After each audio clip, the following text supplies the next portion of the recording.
The Putnam County Board of County Commissioners Transportation Meeting for 2/22/22 to order. I want to welcome everybody here this afternoon. We will begin the meeting with the invocation given by Commissioner Harvey, and Commissioner Turner will lead us in the pledge. Please stand. Let us bow our heads.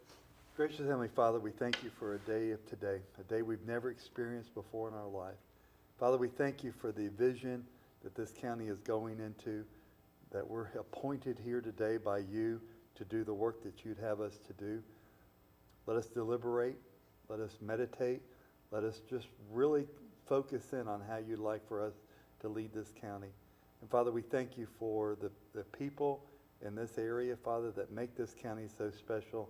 And we honor Mr. Williams today, Pooh Bear, as he is being remembered for all the hard work he's done and how he moved up and moved out and came back to Putnam County to make a difference. And we thank you for that, Father. In Jesus' name, amen. Amen. Please join me in the pledge. I pledge allegiance to the flag of the United States of America and to the republic for which it stands, one nation under God, indivisible, with liberty and justice for all. Thank you, Commissioner Harvey, and thank you, Commissioner Turner. Item 2, public comment on agenda items. Open it up for public comment on agenda items. Okay, seeing no takers, we will, I just want to make a comment. I appreciate the board this morning agreeing to be signed on the proclamation. I gave them all a copy of that.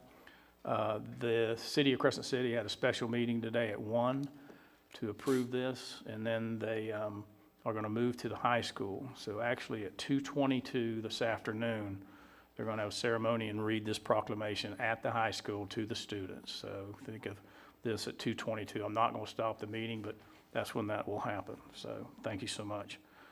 Okay, we'll move down to item 2A, which is a Port Authority workshop. So I'll recess the Board of County Commissioner workshop, transportation, and convene the Port Authority workshop. Item A, public comment on Port Authority items. Any individual wishing to make public comment on Port Authority items? Okay, seeing none, we'll close the public comment portion. We'll move down to the main business, which is item B, the rail spur discussion. Administrator Suggs? Yes, sir, Mr. Chairman and Board. As you know, this morning we alluded to this. We asked to have this item added to today's agenda. Last Thursday, we received email notification from CSX that the rail spur going into Veritas Steel through the Port Authority had been shut down. So that was a huge concern for us. What it basically meant was no more steel in and out for Veritas at that point. And so Ms. Young pulled the folder out from some time back from when we were negotiating, working through Veritas to get the rail spur fixed and updated. So we were able to make contact with them, Veritas Steel, as well as WT Sapp, which is the railroad engineer. And we were able to get the rail spur reopened for 30 days. But we have a deadline that's looming, that we need to get the rail spur not just mended and repaired like we have been, but it needs to be reconstructed. At this point, Ms. Young has been working, getting cost estimates through WT Sapp and some other folks. So at this point, we just got that information today, I believe it was. So I'll turn it over to Ms. Young with any further comments regarding the repair itself and the associated cost.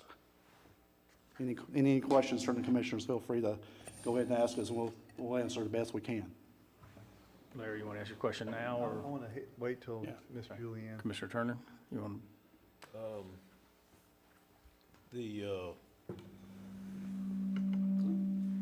You've been messing around with this rail spur now ever since I've been here. It looks like the property, and I don't want to bring it up just yet, really, but it looks like the property's going to fly out there that GP. So far, we haven't found anything ugly that I've been told about, and so I think we need to just go on and bite the bullet and fix the damn thing for real and quit messing around with it. had a conversation yesterday with Sam Sullivan, our ARPA representative or ARPA expert, and asked him, could we spend ARPA money on this rail spur? And he seems to thinking that it would be fine, the best he can tell, unless something's changed from this morning when we talked again. And so I don't know that we should put all the money in from ARPA for sure, but if we could have a placeholder amount of about maybe 300-ish, and to fix this railroad, then use the Port Authority funds to go from there on and fix the rest of it. So anyhow, I don't know what this thing's gonna cost, but I'll bet it's up north of 300 to fix it for real. I just got a feeling, yeah, I understand that you got about a 5 in it, you know, but it could be 6, it could be 4. We don't know what it's gonna cost to do. We know. Okay, so you did get some numbers. My mic is real. You, I got on this morning during this morning's meeting, to make a permanent fix, you're gonna be just under, and when I mean just under, I mean pennies under, $500,000. So it's gonna be 500,000 to fix it. well, this is a long-term asset of Putnam County that's very important for the port area. So, we could either, I think we've got about $1 million in Port Authority money, and we've got and we could use some ARPA money if we wanted to. But I think we need to just go on and fix it, and especially now that we have a $500,000 estimate on what it's gonna cost to fix it, or a proposal on what it's gonna cost to fix it. This thing was giving us trouble before I ever got here over 4 years ago, and at some point we need to go on and do it. I don't think Veritas is leaving. The rail spur, I think, also services or can service with just a little more work later on the area down to the riverfront, where we're talking about dredging at some point perhaps. And so I think that all these different areas are served by that rail spur. So that's my opinion. I think we just need to go on and figure out how to pay for it and get it done. Commissioner Harvey? Thank you, Mr. Chairman. Thank you, Julianne, for that. Yeah, I'm with you, Commissioner Turner. Honestly, from my understanding, it was a railroad who went from four wheels, is that right, Four to to six? six. And that kind of messed us up. But, it is a heavily used area, it's commerce. And I think right now we just go ahead and move fast and furious on this one and find the money where we can, either ARPA or our Port Authority, or maybe even Economic Development Fund. We can approach them about that. But I think right now we need to go ahead and get it done, and get it done now. What was the last one, Commissioner? Economic We Development could Fund? contact the Economic Development people. They spend all what we give them, spending it on Yeah, I think they other still stuff. got some, so. Putnam County Development Authority? Tourist Development Oh, has the it. Development Authority. Development Authority, yes, Okay, sir. not Yes, the- sir. Okay. I'm sorry. Okay, Commissioner Adamsack? Do we have any idea who else uses that rail spur and how much traffic it actually generates beyond Veritas? Is The there any rail other spur use- dead ends into Veritas Steel. Right, so is there any So- other users of that rail spur? At this time, Veritas is the only end user of the rail spur that comes in. Now, Seminole has used both the barge port area and then connected, as well as GP connects to that rail, and they're also having to do upgrades to theirs. So the rail track there has multiple splits off of it. Ours dead ends into Veritas, and the portion that is owned by Veritas will be repaired by Veritas. But the portion that the county owns is obviously the county's obligation to repair. And the intent is for that line to become certainly more used and certainly part of the redevelopment of your Port Authority out there, because it will be a big part of that. That's one of the modes of transportation that we've advertised. Do we know how much material Veritas brings in through the rail spur currently? It is their primary source of intake of steel. It's significant. we had 10 cars stacked up the day it got locked out, and we got them released, obviously, on a temporary basis. But their estimate over the next 6 weeks was a steady inflow of cars being delivered for the project that they're working on at this time over the next 6 weeks.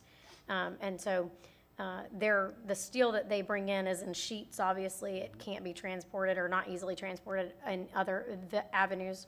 So it is their primary source of getting their raw material in order to continue to fabricate their bridge components. Thank you. Commissioner Rawl? When I met with Veritas, they were willing to put up money. Is that conversation been taken off the table? Are they still willing to put up? I'm not involved in your conversations. We haven't had any conversation with Veritas since sometime back in August when the last conversation that we had, and the Port Authority was moved under your direction. We just haven't had any further conversations with it. The last time I met with and by the way, the Port Authority is not under my direction by a long shot. Well, let me clarify that. What you were given was the authority to work on this Right. project by the board. They were willing to pony up part of the money. They need this spur. This benefits them. It really doesn't benefit anybody else. And even if we brought something in, we don't have a way to put anything on the spur. They're the only ones that have the means to take things off and on. So, right now, I don't have enough information to say, let's just go throw $500,000 at it. If they're willing to put up half the money or close to half of it, that sure would be good. What do we charge them for the use of the spur? Right, and that's the other part of the problem. I'm not sure what, from a tangible property tax perspective, they pay. This is costing the taxpayers a lot of money. I don't know that we have the money to be able to fund this thing out of the port by itself. If we do bring the ARPA money in, how do we pay for the vacant land that we're looking at purchasing? So I think we got a lot of questions that need to get answered. Are we going to put this out for bids, or are we going to take that one price offering from? Railroad repair and fabrication is a pretty specialized area. The track supervisor from CSX specifically told me to use this company. It's my recommendation. SAP's been working on it forever. They have? I've talked to Judson several times about it. I But think it's certainly a very solid single source situation. But it would be my recommendation not to bid it out, but to allow WJ SAP to complete the repairs based on CSX's direction. And what, are we widening the tracks? No, you're gonna be, Can you shoot me what you got there? I can. They're gonna be demoing 1675 TF of existing rail track, excavate and grade the road bed, and then to construct that much new track with a 115-pound rail section. Dual-treated hardwood cross tiles, double shoulder plate ties, a new drive on the anchors. So what CSX cited to us in the letter that we received was that we had two different problems. The curvature of the track is not set up for the weight of those cars, and the spiking pattern is not in compliance with their specifications of a track that's going to be designed that way. The spiking pattern of our current track doesn't allow us to update it to CSX's required specifications. So our current track cannot meet CSX specifications. So they locked our track out. In order to bring it up, we're gonna have to demo everything that's in that sharp curvature and rebuild it to their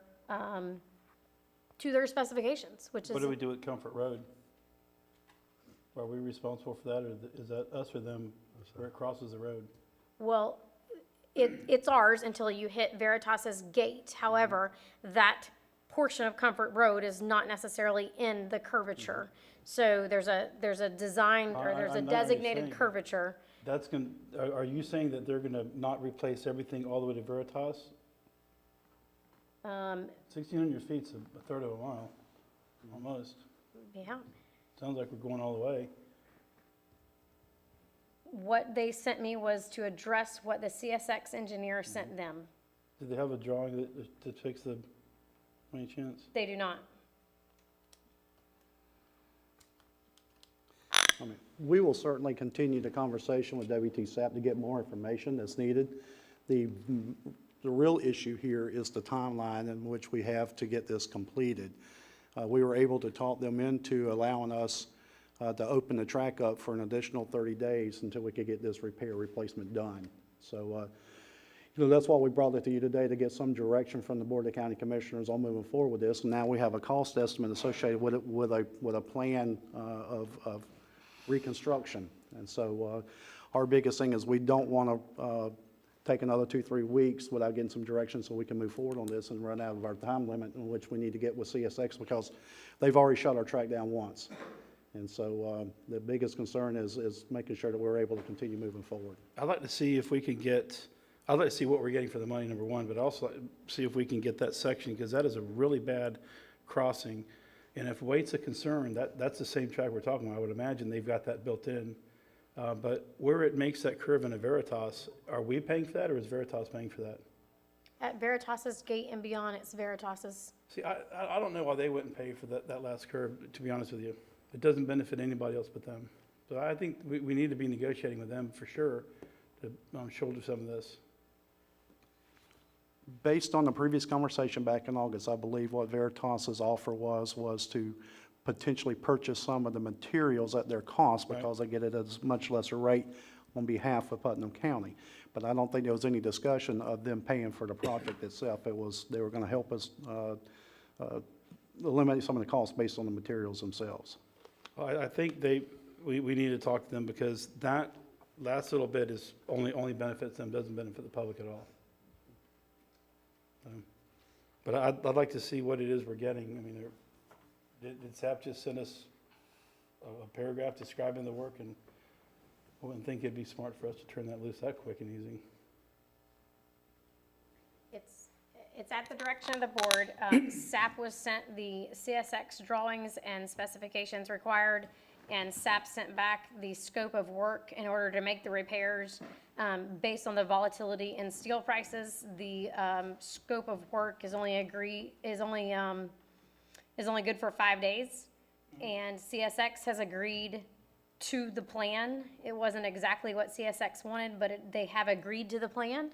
And so at this point, CSX is waiting on direction as to what Putnam County's action is going to be, as to determine what the future sustainability of keeping that track open will be. Okay, can we move on? Mr. Rawls, you done for now?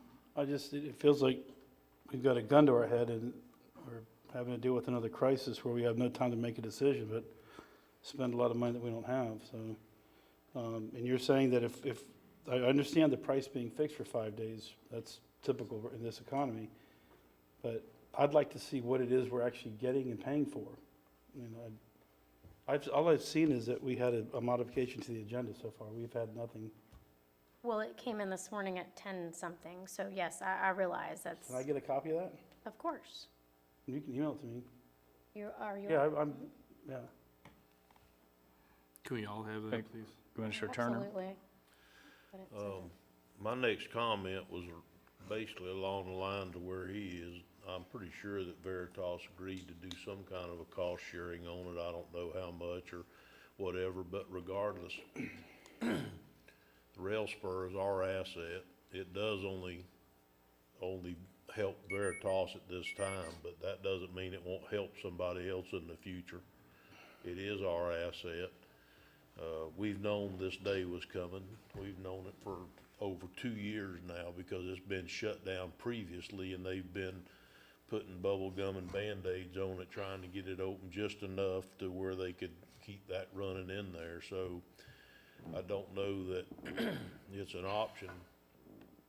And I think the last thing we want to do is run Veritas Steel out of Putnam County when they're the second or third largest private employer in the county, I believe, or close to it. So, That crossing is included. excuse me, did I interrupt you? No, I was just letting her know that the crossing is included. Okay, so, Crossing is It included? is included, yep. so Line 5. I think that we ought to reach out to Veritas, like Commissioner Rawls suggested, and ask them, are they have any interest in it or whatever. But I still think that we need to go on and get it fixed. I don't know that we can get it done within their 30-day time period, though. I just don't see how we can. You know, if, yeah, go ahead, Julie. It's my understanding that the CSX engineer has agreed that if we agree to some minor temporary repairs and the long-term plan within the 5 days, that he will work to ensure the safety of the rail cars coming in can continue until such time as the permanent repair can be made. And so what's been agreed upon by CSX and theoretically us, as well as our vendor, is simply, if we agree, nobody's gonna shut a track down over timing of the repairs. So basically, it can be used as it is, Correct. but they're saying they're not gonna use it if we don't agree to do it. No, it can't be used as is unless they have a 4-axle locomotive in the area. And that's what they've been operating for the last 3 or 4 days. We've been pulling a 4-axle locomotive from a nearby area and making those deliveries so that Veritas is open. That's been since Thursday morning. What can happen is they can go in and make some repairs, the Band-Aid repairs again that we've been making, to keep that track safe for limited operations while the long-term repair is being made. Okay. Commissioner Harvey? Thank you, Mr. Chairman. I think that this is economic development for our county. I'll just say that. One of our largest employers, and we should take care of that, not only for our employer, but for our future port. I do think Mr. Sapp is the guy, no doubt. It seems like he has the relationship with CSX that can keep that line open. I do have a question, though, is what does CSX plan really want versus what we can do now? And I guess I'm all for going ahead today, don't get me wrong. But if we're going to have to revisit this 2 to 3 years because CSX wanted something better, then I think we should look at that better too at this point and make that decision. But I'm ready to go forward. And how long is the repairs going to take? I guess Veritas will stock up and be ready for that to be shut down for some time, right? We will work with them as we did discuss that a couple years ago, in that we can make sure all of their steel coming in is already in for the fabrications that they need during the period. And once we get all the materials, it's a very short time of actual repairs. So it's only a couple of weeks that the track would be down once all the materials arrive. Okay, good. All right, I'm all for it, and I do think you need to talk to Veritas. If you want, I'll go with you, I'd be glad to, but, you know, I think our chairman could really make that happen, so. Commissioner Adams? Do we know how many people Veritas employs? I don't know their latest numbers. I know that they have been continuously in our top 15 taxpayers of the year for the last several years.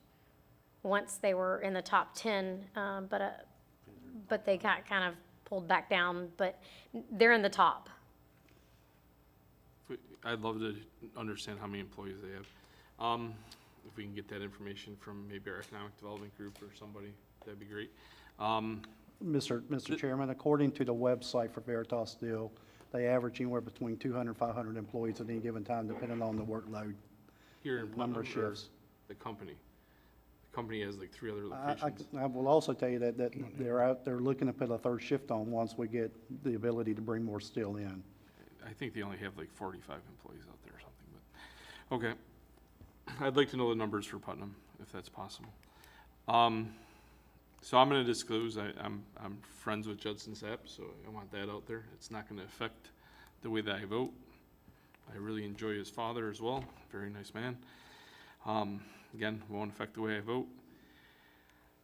So this goes back to, you know, for, I guess about 9 months ago, for the first 3 months, I really didn't talk about, because I was trying to learn something about what our role is in the Port Authority and what we can decide and what we can't decide. This goes back to all my prior comments where I feel we really need to sit down and figure out what the purpose of the Port Authority is beyond, what our goals are for the Port Authority beyond just the stated purpose in its formation documentation from 60 years ago or whatever it was.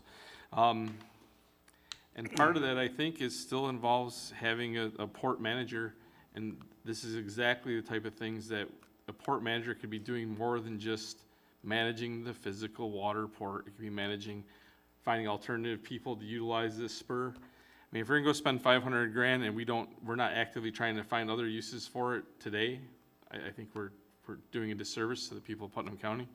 I absolutely think Veritas, and I wasn't part of the commission, I don't think, when they did talk about sharing the costs, but I believe I watched a meeting where someone from Veritas stood out there and said basically that they need it, so they would be more than willing to participate. I don't remember if that was, like they're saying, of steel sharing, or if it was actually a 50-50 cost sharing. I think we definitely need to pursue that. I would love to see us pursue that before we vote on it. I think that's due diligence. I just have concerns. I just can't. How much money do we have in the Port Authority? And I don't really see funding it out of anywhere but the Port Authority, in this commissioner's opinion. Roughly in reserves, you have about $1 million. So, and I guess I'll add to that, or the Economic Development Authority, either one of those, or even, I think, Larry, you mentioned that other development group. But I think that's where this has to come from, monies that are specific to that type of endeavor. I guess that's all I'll say for now, but I can't get behind this today. Okay, Commissioner Turner? One of my biggest concerns, sitting here reading the payment terms of the contractor, he wants 50% down before he ever hits the job. Just stole my thunder. I got a problem with that one. If we got to fire SAP and find somebody else, he can't ask us for 50% down. He's in this business. That's ridiculous. Now, I'm on board with using SAP, but I'm not aboard giving him half the money before he ever even shows up. That's not how you do business in the construction industry. You know, I'll even say that we give him the money when he gets on the job and gets started. You know, that's pushing it, but at least he's there, showed up. But you sign the contracts and send a check for 50%? No, I'm not going there. I don't care if it is a trusted guy like SAP. I'm not going there. That's just not how you do business. So if we can't negotiate a different payment term than this, I'm not on board either. They just lost me. You're gonna have to reach out to SAP and say, look, we'll pay you half your money, but you need to at least show up with the materials first or something. You can't just sign the contract, mail me a check, and I'll get around to it when I feel like it. No, I'm not doing that one. And there's some things in here that it says that they're not responsible for any permitting needed for earthwork.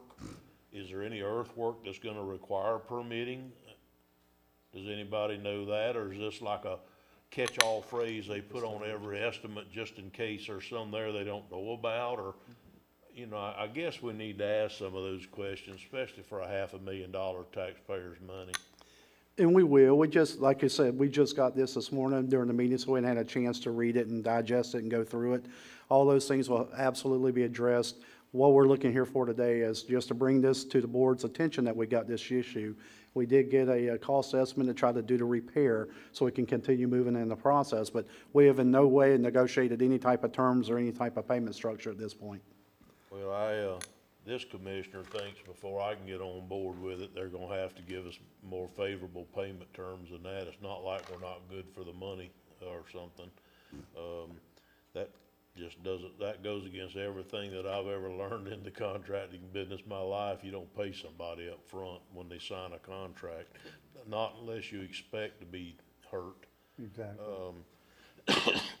I don't, if we can get more favorable payment terms and some of these other questions can be answered, I'll get on board with you today. Of course, I'm just one commissioner, but I'll get on board with you today to try to move this forward. You know, and I realize we got a gun to our head right now from CSX, but they've been cocking the trigger for 3 years. It ain't like we didn't hear it coming or didn't know it was coming. So we've just put it off until the point that we can't anymore, and I think that point has arrived, evidently. Probably should have done it previous to now, but shoulda, woulda, coulda. You know how that goes. So I'll get on board with you today if you can get favorable payment terms and we can decide where to pay for it. I'd just soon pay for some of it out of ARPA. The ARPA money, that's what it's for, is infrastructure type projects. This is infrastructure, and it's clearly economic development infrastructure, so, you know, maybe we cost share with the port. I don't know if in order to get any money from the development authority, we've got to call a development authority meeting, and that's gonna take a few weeks to get that done, and ask, Mr. Mr. Reynolds, if he, you know, cause he's chairman of the development authority, if he wants to call a meeting or not.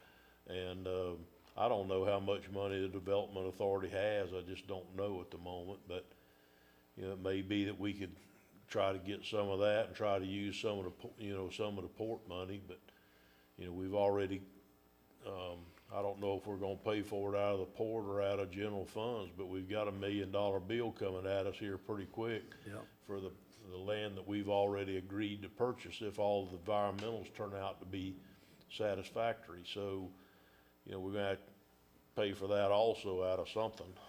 So anyhow, I think we need to figure out how to pay this and try to do something with it. Thank you, Mr. Chairman. Commissioner Rawls? So just using Google Earth, I know this is not precise, but I come up with less than 1,600 linear feet going into their property, and I'm only at right around 1,400, not going into Veritas's property, but it really, we don't own the land adjacent to the rail spur. And that used to be, I've seen that thing used for several things over the past 30 years. And one of the things that they've excluded in their clarifications is any, I didn't say mitigation, any hazardous materials for testing, so I assume they're talking about a phase 2 at that point, but if there was anything discovered from sins of the other owners, that would be our responsibility. No dewatering. I don't know if dewatering is going to come into play on this anyways. And then the MOT, that's going to be kind of tricky, because when you shut that crossing down, if CSX is coupling cars and they're stretched out across the south entrance, folks that are leaving Crystal Cove area have nowhere to go when they shut that thing down. So, but they said they're not, they include MOT for the crossing, but who's going to handle everything else when we're dealing with the public on that? I don't believe they'll shut down the crossing at the south of. No, what I'm saying is if you can't, the other day I sat there for 25 minutes waiting for the cars to clear. Right. I thought about going around to the north entrance. I could have. If you shut down that crossing, you only have one entrance. You don't have that option. So that's the part that's going to give us heartburn as commissioners, is that, you know, I don't know if they can do this in a day, or if it's going to take several days to remove the tracks, excavate like they're talking about, because now they're coming in with, it says they're using the heavier rail.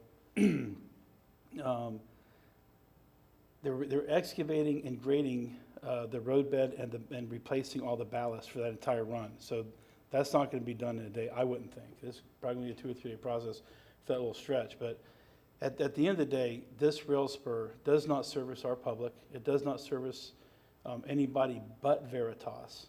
It only goes from the main line around property that we don't own, and it goes right in their gate. And there's no opportunity for us to be able to utilize that rail spur that I can tell, unless we pull a spur off the spur. Mm-hmm. And that's not being discussed. What we're discussing is only going to benefit Veritas. Sure. And the liability of the repairs falls on the owner of the track, and that's why we have ours and they have theirs. But the difference between ours and theirs is probably 100 feet. I wonder if SAP's, again, I would like to see the drawings, because it almost looks like SAP has included theirs as part of ours, going beyond the fence, because they're almost 1,700 feet. And Google Earth is pretty accurate, but unless they're not starting at the spur itself. I went from where the spur starts all around the arc, and it's less than 500 meters. It's 460 meters. So, but again, doesn't benefit anybody but one business. And I mean, I'd love the county to help me with my business, throw me $500,000, but that's not gonna happen. And every other business owner, and you got some fairly large business owners in Putnam County that, I guarantee you, if you check in with St. John Shipbuilders, they have more heads showing up to work any given day of the week than Veritas does. They don't have 250 people here right now. Commissioner Adamczyk? That's kind of, I think we need a drawing too to see what we're paying for. I think we need to have the exact specs, where our property starts, where it ends. And, yeah, this isn't following, and I get it, it's emergency, I guess, but it doesn't follow any of the protocols we followed for anything else we've ever done. And I get it, this is different, because someone shut them down that's not us. And, without that, I don't think because I don't know if we own 1,675 feet. I didn't look at Google Earth or nothing, but, that was gonna be my next question, but I guess he answered, but just to clarify, even the land we're buying doesn't combine to the rail spur, correct? If we purchase land at GP, so that's still like a lot or two over, isn't it? Or at least, A portion of that lot that passes our rail spur that you could have, another spur on. So yes, you but could we'd have to build something to get over there, correct? just out, well, you'd have to build the, tail. Okay. I'm a track person, but you'd have to build something to, Yeah, okay. I'm not a track person either. And as far as competitors for SAP, I mean, the thing about railroads is it's national. So, I mean, there are people in Alabama, there are people in South Florida, and they compete with those people as far north as Pennsylvania all the time for work in Florida as well as other states. So, I think there's one in Georgia as well. So I think there's opportunity for bids. It just may not look as local as what we're used to, I guess. Thank you. I certainly think there's an opportunity for bids, and we can do whatever the board directs, and we will notify Veritas of whatever that is. Obviously, a bid would take 28 days just to put the bid on the street. And we only have, well, now less than 30 days of our track being open, before it shuts down. So however we proceed it, I just need direction from the board. Can we, I mean, if we're pursuing finding someone to do the work, could we maybe talk to CSX and see if that meets the requirements? We have, their agreement was only after they see authorization of the work to be done. So we talked to CSX immediately, and we talked to CSX the next day, and we talked to CSX the next day. And so what's happened is our area has a new track supervisor. Our old track supervisor allowed these Band-Aid repairs to continue to operate. New track supervisor comes in, he's not. I'm told this is what they're doing regionally. They're moving through the state and they're shutting everybody down that's not in compliance. They had an issue in Tampa where a 6-axle locomotive derailed. It caused a lot of heartburn. Those things are apparently pretty expensive and they're no longer willing to gamble with. So they have said, we are not negotiating anymore. So having an uncle who worked on derailments, they're not as uncommon as people think they are, first of all, especially in loading and unloading yards. That's what he did every day of his life. So there's a derailment somewhere in this country almost every day. Not at speed, but there's derailments every day, whether you're talking about in some big company's lot where they're in there or somewhere, but it happens every day because there's people that get sent out from all over this country to take care of that type of situation. So I get it. I mean, I understand CSX's point. I just, maybe we need to ask to talk to the guy above the local supervisor. You did, didn't you? Yeah. Okay, thank you. Okay, Commissioner Turner? Well, first off, it is an emergency, but we need to keep in mind it's an emergency that we created. This has been going on for years, and we stuck our head in the sand and said we're not gonna fund it, and it was only for Veritas, and, I mean, every reason that are valid reasons that we've talked about here today, we've used for the last several years, and it's time to either pony up or shut up. I wouldn't mind reaching out to Veritas and ask them would they participate, but if I was them, I'd tell you, no, fix your rail spur. You know, we came in here because we fix ours and you fix yours. That's what's the agreement's pretty much always been that I'm aware of. Another thing that I want to make sure of is that what we need to make sure that none of this project is on Veritas Steel's land. None, not a foot. Because we're not allowed to work on private property by statute. So we need to make sure that the concerns raised today by commissioners concerning, are we working on Veritas's property, we need to make sure that that concern is unfounded. I mean, not a foot. So if they take care of theirs, then I'm kind of willing to take care of ours. If they want to participate because they get the biggest good from it, then I understand. But I think it's always been kind of the deal is that it's our railroad spur. We're supposed to keep it going, and they have in the past done some work on it to keep going because we basically refuse to do it. But I think it's at the point now to where they can't put 10 or 12,000 in it or 15 like they have been able to in the past. Obviously, it's going to be $500,000. So, like I said, I'm probably willing to move forward today if the commission wants to, but it's going to have to have some better, more favorable payment terms than what these are, and that's all I have for now, Mr. Chairman. Commissioner Rawls? I don't think that we're in a position to move forward yet. Not today. We just don't have the information that we would really need to make an informed decision. But I keep stirring this thing. It only benefits Veritas. I think that they should pony up half the money. I think that would be the citizens of Putnam County putting up half, them putting up half. It benefits their business. Again, they're not the only business in Putnam County that could use help, but they are the only one that touches this rail spur. In looking at it, I don't see any opportunity for anybody to unload anything off of this rail spur except Veritas, unless there's significant changes made to straighten that thing out and take it into our port like it used to go a long time ago. Because there is evidence of tracks over there, but right now it only services one piece of real estate, and that's not ours. It belongs to Veritas. Mr. Harvey?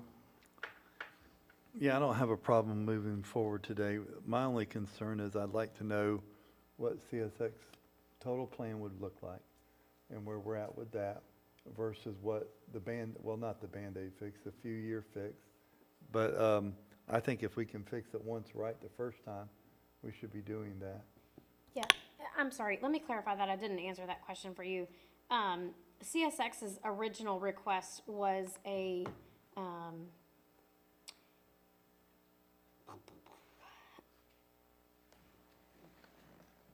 track would needed to be double plated. And when WJ Sapp and the not local, but the higher management of CSX and I got together, what was found is their original request for those double-plated tracks can't be done in Putnam County due to the space limitations. Okay. So not only is our track on a curve, but our track is also, the right-of-way that we own, right-of-way being used loosely there, is very, very narrow. Because one of the first alternatives we looked at with someone in corporate CSX was to change the trajectory of the track. We simply don't have enough space to do that. Okay. We also don't have enough space to do the double-plated rail. So what they came up with was, it won't be of that standard, but it will meet the safety standard on a long-term basis for CSX. Okay. The only alternative, which is in that email, to enhance it any further would be for an additional $65,000, I believe. They could basically weld the track pieces together, which would make it more of a unified, continuous piece of track, which may give you a stronger ultimate outcome, a longer useful life, if you will. There will always be minor repairs to the rail track, but this solution brought to you today is a permanent long-term solution, the best that we can reach given the trajectory, the curvature, and the space limitations that we're working within. Thank you for explaining that. I mean, I'm good. I don't want to spend it, but it's something that I agree with Commissioner Turner. We knew it was coming, and it's here now. So, thank you. Thank you, Mr. Chairman. Okay. Commissioner Turner?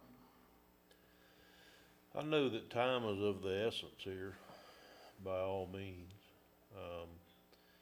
Like I said, the last thing I wanna do is shut down an employer when his business plan has been to use this property for years. And so, part of that business plan was it'd be no different to me than if this was a road going into his business and the road caved in and it shut their business down. We would go fix their road and we wouldn't bat an eye.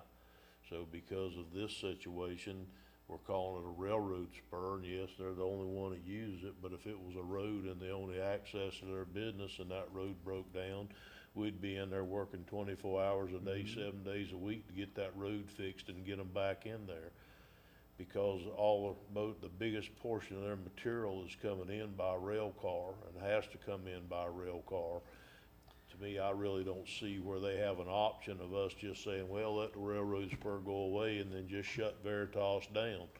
You know, especially when their business has been, for years, has been relying on that railroad spur to be used. So to me, it's really not an option, and do we fix it or not? I think we should fix it. The payment terms bother me tremendously, but I think that if you call and tell them that they would do something about that.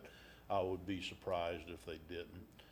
So I think it's the biggest thing is where the best place to fund this is. I think that Commissioner Harvey's idea of going to the Development Authority is a valid idea. I just don't think we have time to get it done. So I would like to propose that maybe we take $300,000 in ARPA money and put towards it, and put another $200,000 or the rest of it out of the Development Authority at this time. And The Port Authority. yeah, the port, excuse me, the Port Authority at this time. I was thinking the other, but my mind and my mouth wasn't together. So anyhow, that's what I think we should do, is take $300 out of ARPA money and the additional monies necessary out of the Port Authority funds. That's a motion, Mr. Chairman. We got a motion on the floor to move this thing forward with some questions answered, and fund 300 out of ARPA and 200 out of Port. Do we have a second? I'll second that. Okay, for discussion. All right, we'll start discussion with Commissioner Adamsack. So I think they do have alternatives. I don't know about every size piece of steel they bring in there, but the port is an alternative. They can bring it in through water. The gentleman from when we had the meeting where they came and spoke about why they would use it after it's dredged, said that they can bring steel in and out of the port the way it is today. He said that from this dais, literally, when was it, March of last year, almost about around a year ago at its current depth. The only thing he couldn't do was the bridge pieces, when they're complete, for rail bridges in other areas. So they could bring steel into the port via water. There's also trucks haul steel all over this country every day that we exist and breathe. You don't see a lot of steel trucks in Putnam County. I think that's a lot of it because the main steel company brings it in via rail. I get that. I don't consider this an emergency because there is alternatives. I don't think, I would need someone from Veritas to be here to tell me that they'd have to shut down tomorrow if they couldn't get the stuff in through rail, that there's no other alternative. I need to know how many employees they have here locally. I need to know what the net benefit is going forward if we're gonna spend this money to the county beyond just Veritas Steel. Is there an option, why do we own the rail spur? Is there an option that maybe we fix the rail spur and give it to Veritas so that they maintain it for perpetuity going forward? Why do we want it? Why do we want a liability? I don't want a liability. Good point. So maybe we talk to them about that. Hey, we'll fix it this one time the right way. We'll finish it to their specs, the CS6 specs. It becomes yours. The only option we want is if we ever want to bring in a spur off of it into the port and see if they're agreeable to that, and they take over maintenance of it. I think these are discussions we need to have before I can say yes to this. And I think there's something that we could do in an emergency meeting Thursday or Friday this week. I think these discussions could be had in the next few days. I don't know if they could be legally drawn up and agreed to, but I think we could at least have some outline. That's just where I'm at. Thank you. Mr. Rawls? You took it right where I was going. I think we should slow things down long enough to have a meeting with Veritas. Also, I'd like to get the information from CSX, if you can shoot me that gentleman's contact information. And maybe have them here as well, see if we can noodle through a solution that won't put us in such a hurry to get to it, and be able to negotiate with Veritas to, I don't know, I'm in favor of turning it over to them. I think that they should have been paying us all along for use of the spur. We wouldn't be having this conversation, obviously.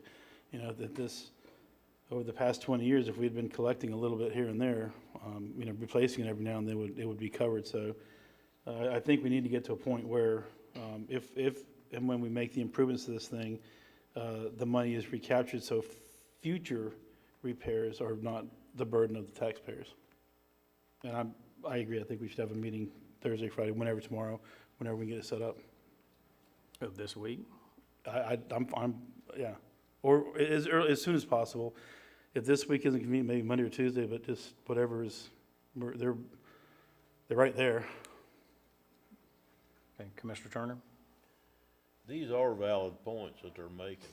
I mean, a lot of times I don't agree with what the 3-2 usually is. Like today, obviously, it would be, well, I don't know what Commissioner Pickens is gonna vote for, but if it went, it'd probably be 3-2 if it went. So,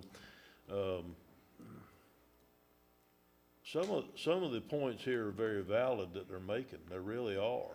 And I realize it's an emergency that we probably created by not taking care of it.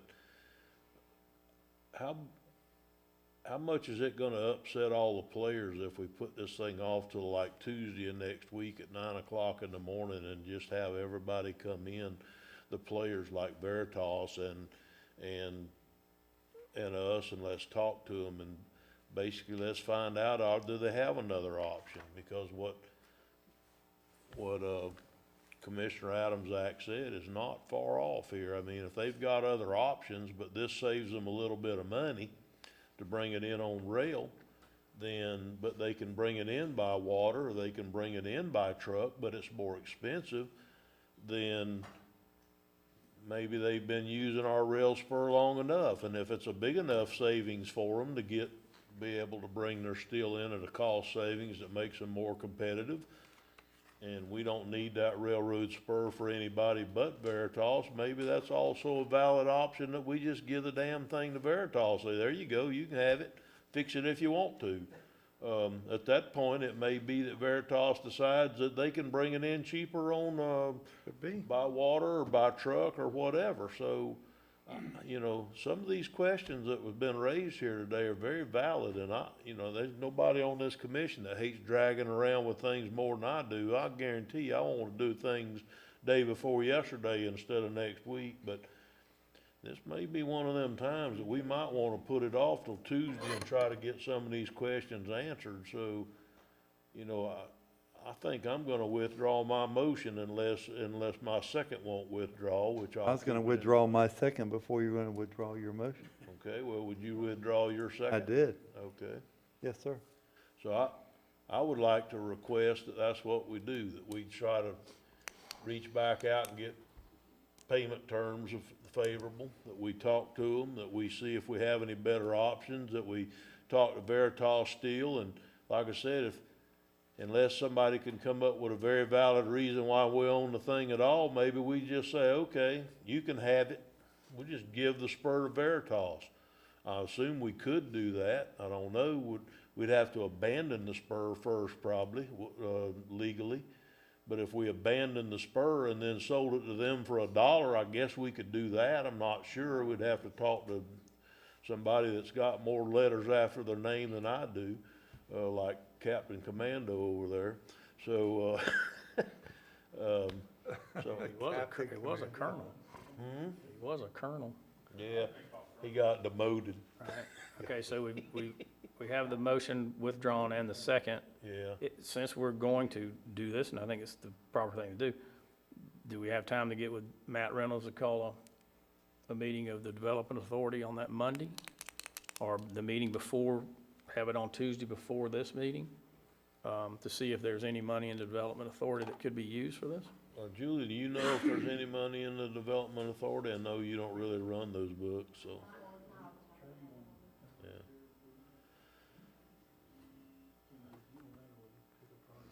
You know, but on top of this, we got that sale that's coming at the, out at the barge port, that's another 600.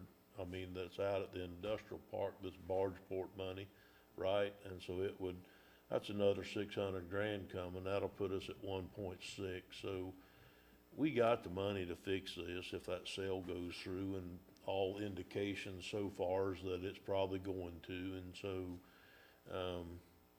that puts us at 1.6, and the government, I hate saying this because it goes against my grain, but the government shouldn't be a savings account. We just shouldn't take money and just sit on it forever with no benefit to the public. We need to have a proper reserve, but then use the money to the benefit of the public. So I wouldn't mind if the chairman would call a meeting for Tuesday at 9 o'clock in the morning. That might give everybody the time to get these answers. We can find the money to pay for this if that's the way we decide we want to go. So it'd be up to you if you want to Okay. get the Is that development authority. Is that agreeable with the board? We call a meeting at 9 o'clock on that Tuesday? That's, just let you know, that is the first day of Women's History Month. First day of what? Women's History Month? It And just, that has that's the what? only thing on my calendar, I have no idea. But That's safe to say, and that has what to do with this? and again, I'm available before that if we can make something happen. I wouldn't mind or be offended if you said, hey, we need to meet Thursday, if we can make that happen sooner. Time is of the essence, obviously. You know, they've asked for 5 days. What was the date certain? Just call it when you need to. I received it this morning, so I'll have to ask for a revised proposal for, if we extend it. You know, I don't know that it would be beneficial to have the contractor in the room at the time, but, you know, I'd, surely somebody from Veritas would be able to make a meeting before Tuesday of next week. But that, I'm available. I'll make myself available whenever. Why don't you reach out to Veritas and all the players that we talked about and see when they can meet, and then get back with me. Could we tentatively set it for Tuesday at 9, and okay. then if it needs to fine. change, we can Right. change it, that way we have it blocked out. That's fine. Well, Commissioner Adamsack? The only reason I think we may want to have the contractor either here or on the line, is if it is determined that only 1,400 feet of it is ours and 200 is Veritas's. I think we need to delineate the amount of the contract, which part applies to the county section, which part applies to Veritas's, so to speak. Just I would certainly hope that we find that out before Tuesday morning, and Me we as well, make but if- sure that that is only on our land, and that is, if it's, some of it goes up in there, I hope that's cut out before we ever get there.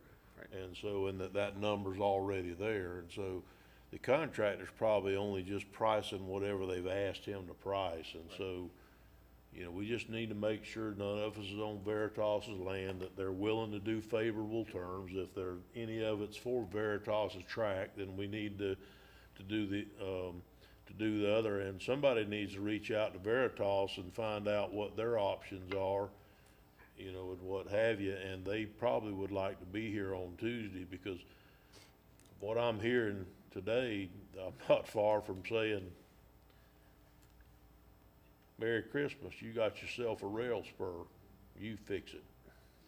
And I'm not far from that, so, unless somebody can show me why we need to own it. Good points. So, Okay, so you're tentatively scheduled for Tuesday? Yeah, Tuesday at we're 9. good. Okay.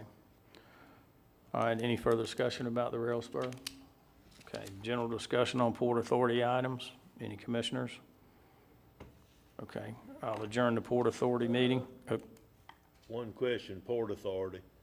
Does anybody know where we are on getting the recirculatory system at the splash pad done? Is that that's port stuff, isn't it? It's not gonna be, we're not recircling, I don't think. Yep, we decided not to do research, we decided to do the well. But we are still working with local vendors and permitting and the water management and what we would have to have for each scenario. So we're working through that process. Do we think we're gonna have that up and running by warm weather, by The April or splash pad's May? already running.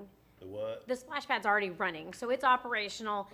Just as soon as we can get some answers back from the water management as to what would trigger a bigger permit and what we need to stay within, then it's a quote scenario and then work to be done immediately. So it would be a changeover that would be relatively simple. Yeah, I guess I missed the moving from the circulatory system. There was a requirement for a urinal, and there's not enough room in the bathroom, short of making the building bigger, so. Well, I don't disagree that all that's true, I'm just saying, I guess I missed that Yeah. decision somewhere along the line, so. Last I heard, we were gonna do the other, so, all right, cool. Make one more thing before you close out. Is there any interest in having a meeting regarding what Commissioner Adams was alluding to, moving forward with some sort of plan of action for the total port, the port properties and all that, or where are we at with that? March, right? This commissioner would like to see what's gonna happen with the dredging, because it makes all the difference in the world. If basically we're gonna get somebody to pay for dredging and they end up dredging, it's gonna change the whole direction of what goes on out there. At that point, you would definitely need a port manager.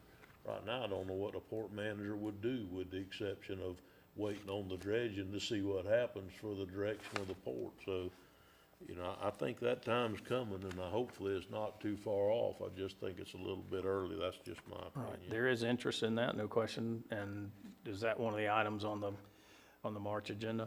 Yes, sir, Mr. Chairman. I believe one of the items was some discussion about Port Authority, the pros and cons of owning property and things of that nature. That's one of the things that the staff was asked to bring back to a workshop. So, you know, depending on how the conversation goes between now and the end of the week with scheduling of this coming up Tuesday's meeting, I mean, this may end up being, instead of a third Tuesday workshop, maybe a first Tuesday workshop, if that's something you might want to think about doing. But either that, or we can certainly move this to a future agenda. Okay, and we've got a number of agenda items on the workshop for the first Tuesday, so we're going to discuss that at the end of this meeting about prioritizing those and maybe moving some of those to a later date. Yes, sir. Do you want to wait till then, or you want me to make the announcement now as to why, or? Yeah, let's go ahead and we'll just do it now. We'll get it over Okay. with. One of the issues is, Ms. Young and myself, we failed to realize during the earlier conversation, we didn't schedule a joint city-county meeting because of the scheduling conflicts that we had.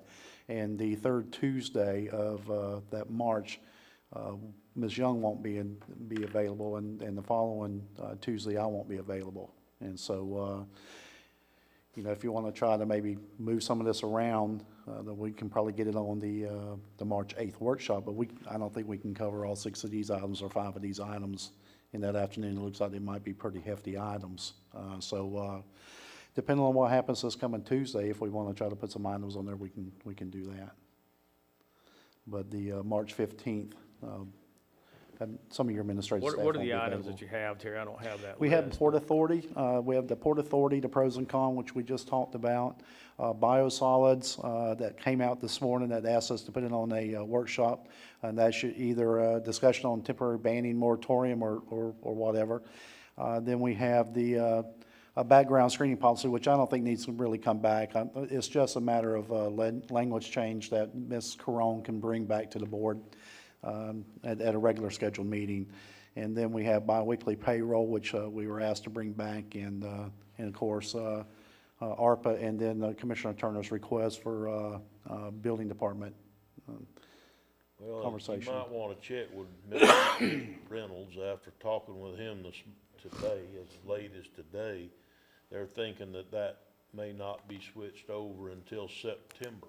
And that's because of some type of software that they feel like it would be a lot easier to do in September than it would be now. Now, it's just something that he said was a possibility. And so they're still coming up with him. So I don't know that they'd be ready by the third Tuesday workshop. And looks to me like That'd be their first Tuesday workshop.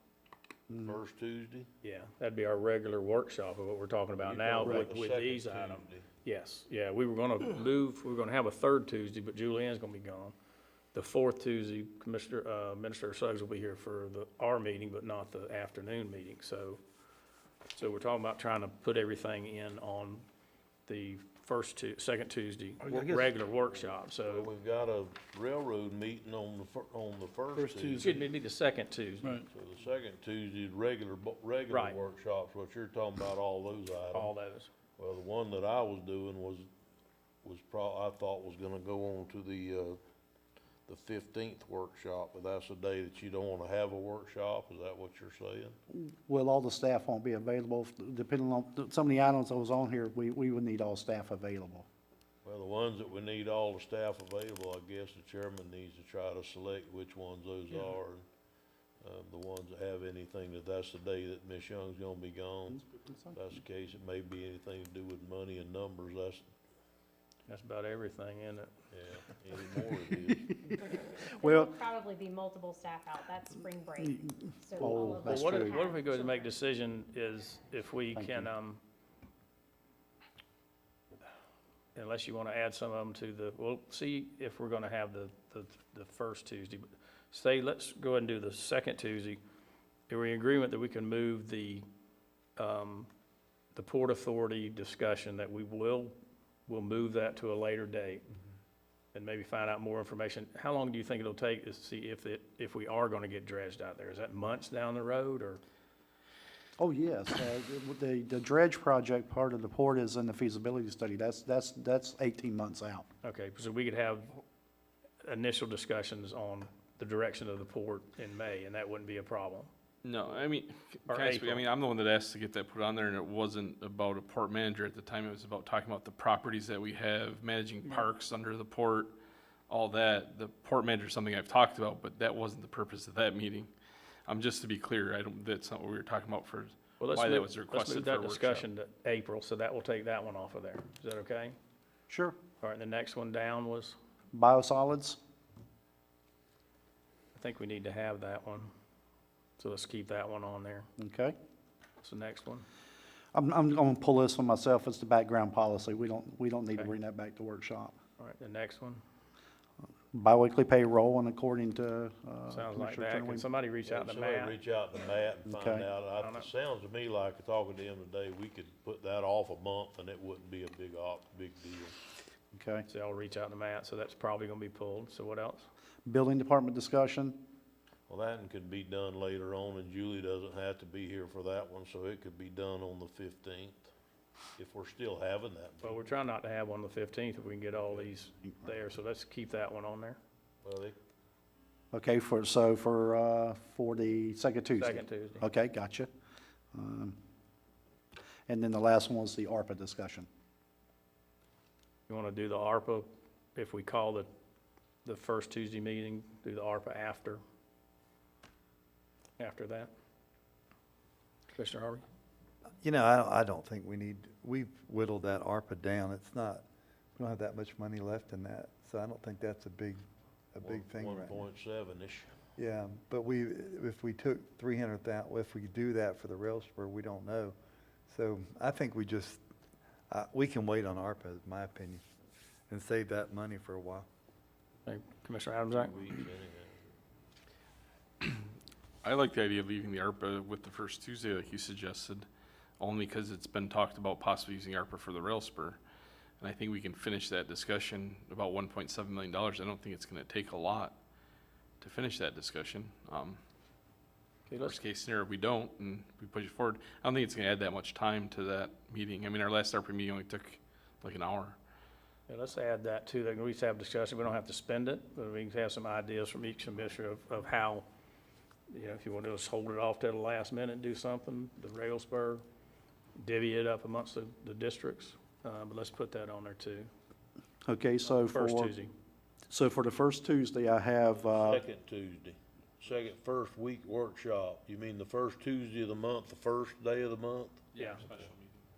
That's a special meeting have to to discuss the discuss rail March spur. March 1st. Veritas. so for the first Tuesday of March, we're looking at having a discussion here regarding the rail spur. Looking to have discussion regarding ARPA. And it looks like we have a discussion on biosolids. Or did you want that to I go was to gonna the leave the second? biosolids on the second. You too. got it. That's, okay, and the building department will also be on the second, And the ARPA on the okay? right? No, the ARPA's gonna be Next on Tuesday. on the first, Okay. which is the first Tuesday. Okay? Well, it has to almost be after the railroad spur discussion. It does. Yes, Okay. after the railroad spur discussion. Okay. I think I got it. So how many items are on the second Tuesday, which would be our regular workshop? Right now, I have biosolids, and I have building department, and whatever else may come up with staff. Those are the two big ones that was asked by the commission. Okay, and you'll check with Matt Reynolds to make sure. And I'll check with he's Matt okay Reynolds. with That moving is To correct. a later date. Okay, Okay? If not, then we'll add that one, we'll keep that one on the second, just like we had scheduled it. I'll get with Mr. Reynolds. If we need to, because of time or whatever, we can also put off the building department, but I would really like to, it takes 5 minutes to do an update on where we are on the software stuff, and if there's any suggestions on what we might do to help eliminate some of the backlog that we have. So, I mean, that shouldn't be a long conversation, I wouldn't think. We don't have to make any decisions that day. If we could just figure out that we're moving in that direction, it shouldn't take long. It shouldn't, and I agree. I think the second Tuesday would be fine for that. I don't see a reason to pull that one off the second Tuesday. So, you know, we got it scheduled now for the second Tuesday, so Ms. Young and I will reach out to the players that we need to deal with for the railroad spur. And if we can get a group of individuals to come and meet with us on that Tuesday, that first Tuesday of March, then we'll go ahead and schedule that. Now, there is an issue. What issue did we?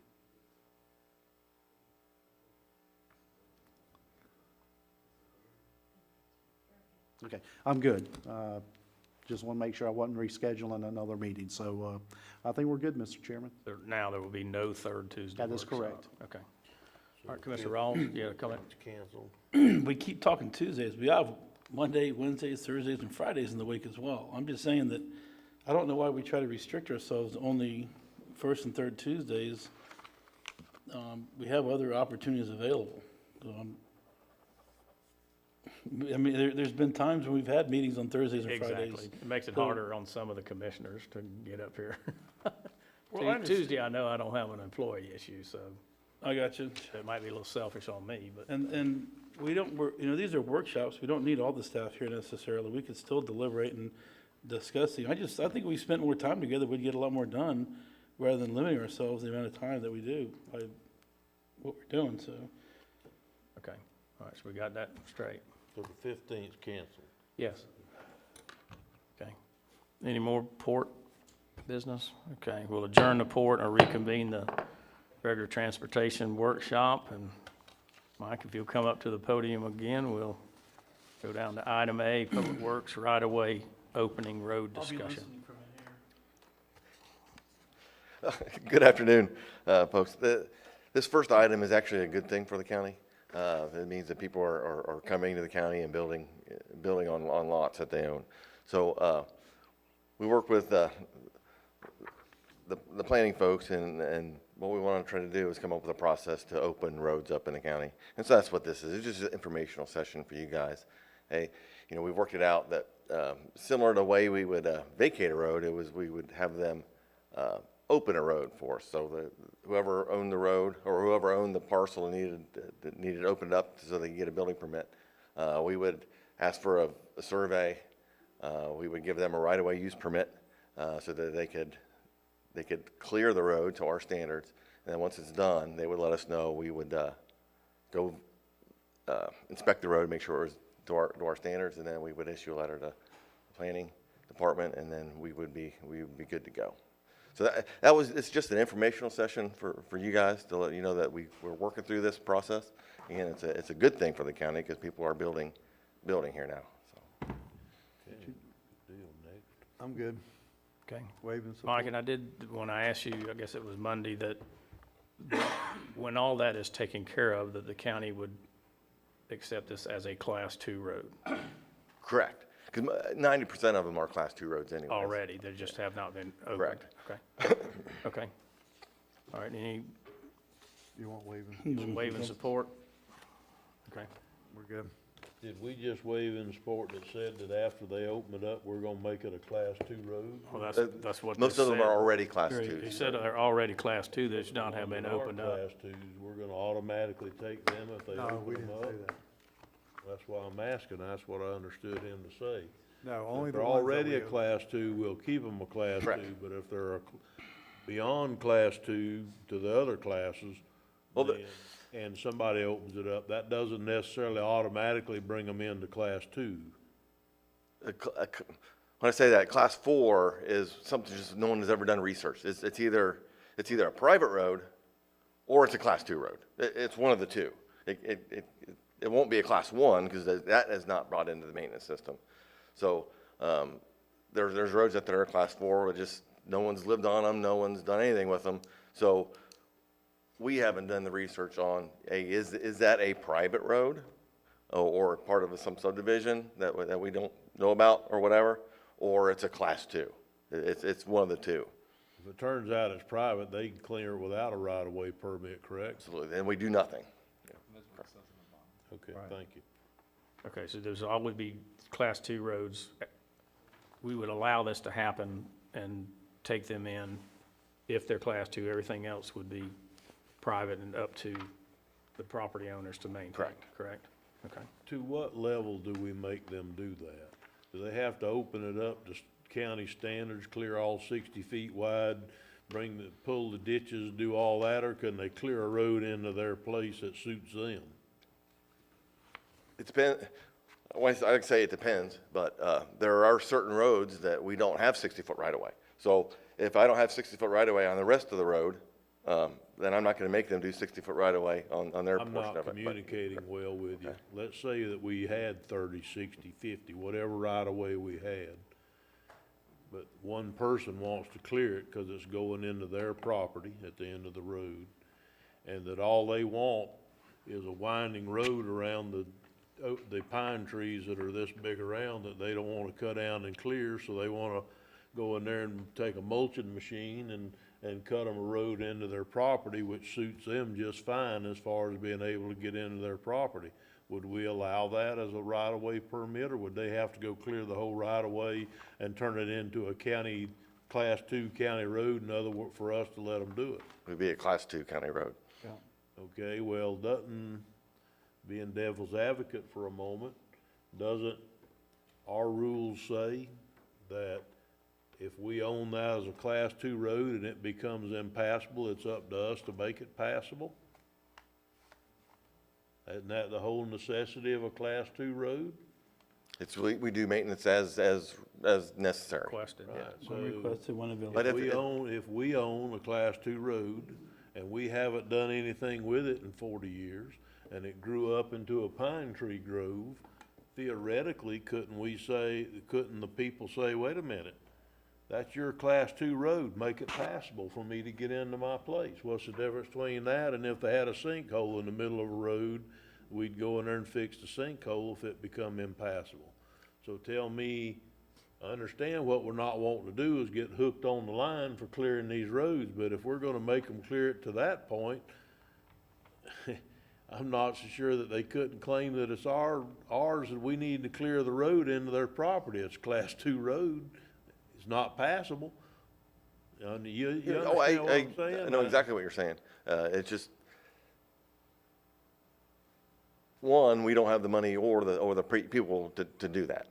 And they bought this property or they're buying this property knowing that this condition exists.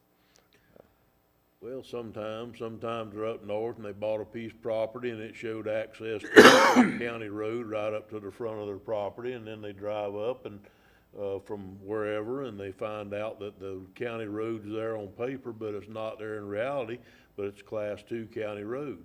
By the same scenario that I gave a moment ago, they would, if they drove up here and the road was cleared, but there was a big giant sinkhole in the middle of it, they'd call us up, say my road's not passable, and we'd go fill the road in, whether we had the money or not. If the class 2 road become impassable. So I don't really see the difference between that and this, other than we just don't want to start clearing roads. That's a large part of it, because you just don't have the money. I understand, so then why would we make them clear that road up to our standard if all they needed to do was just get into their property? That's what I don't understand. I'll open that can of worms. You're welcome, Mr. Chairman. Mr. Adamsack? I guess because we're gonna take it over as a class 2 road. Already It is. already is a class two. No, but I mean, Already we're is gonna a actually class two. we're gonna actually do them. It's- Yeah, I understand what you're saying. I think, wouldn't we need our attorney to kind of answer that question? I don't know that he could. It's He a left po- the conversation a long time Policy ago. question.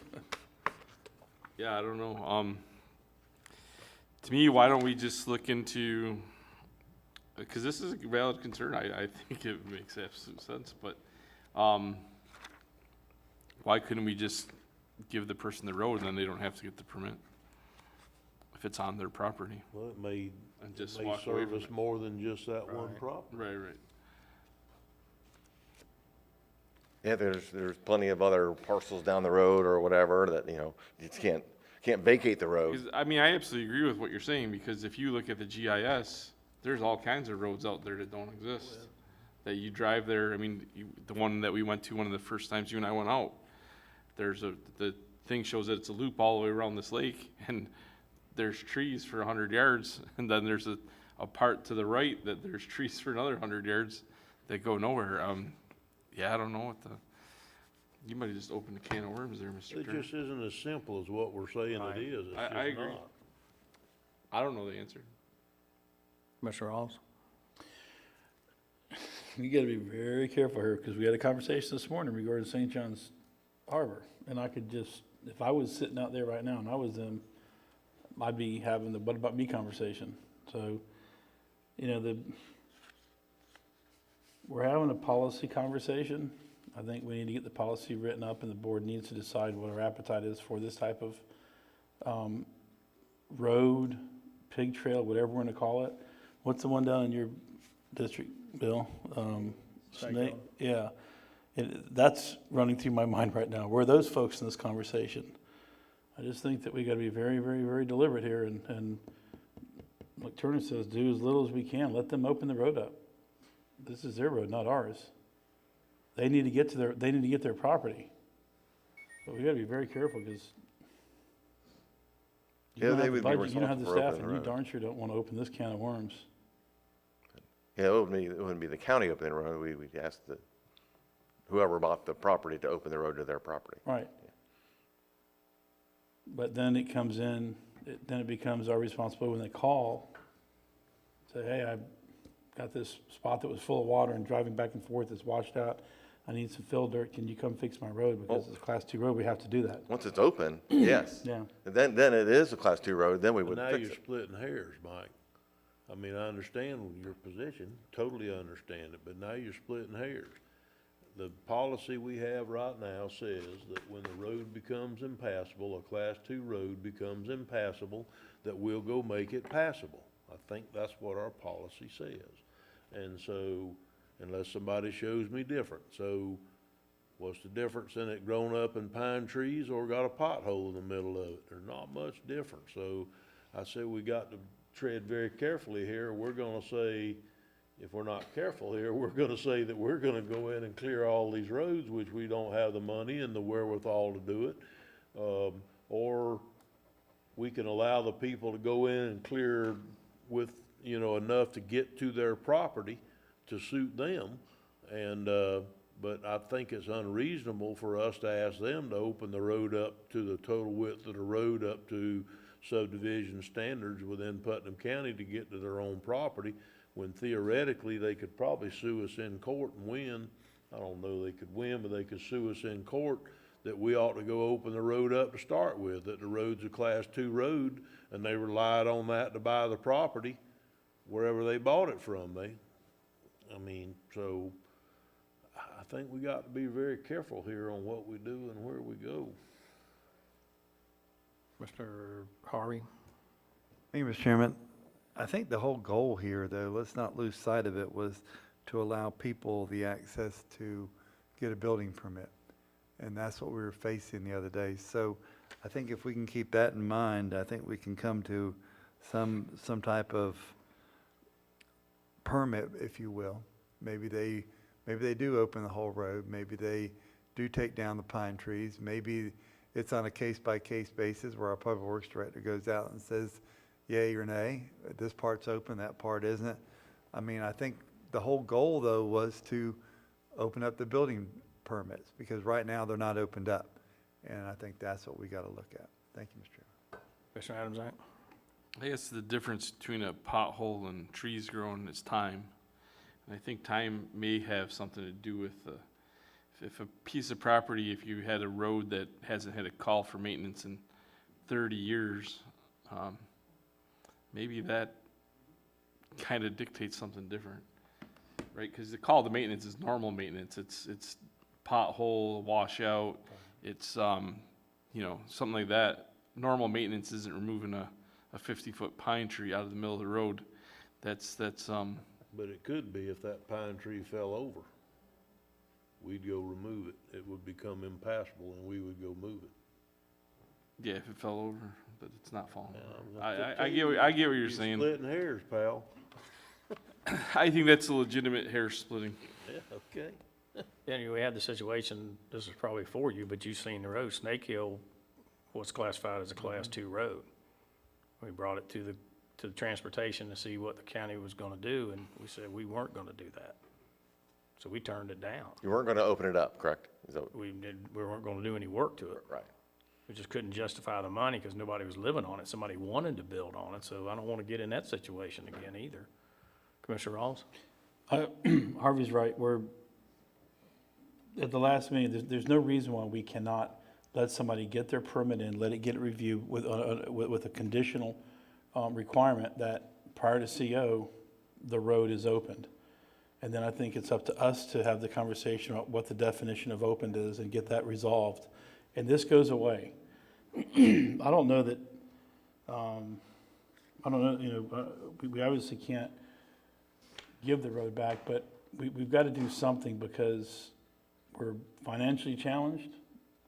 And this is just going to be a really big can of worms if we're not careful. A lot of people are looking at this place. I've had 3 people in the past 3 days talk to me about buying housing, moving in from out of county to buy property and build houses here. And it doesn't seem like this is going to end. We are the the new best value on the block. And that's one of the reasons I discussed it here, because our current policy is we say give them a right-of-way use permit, and they clear the road.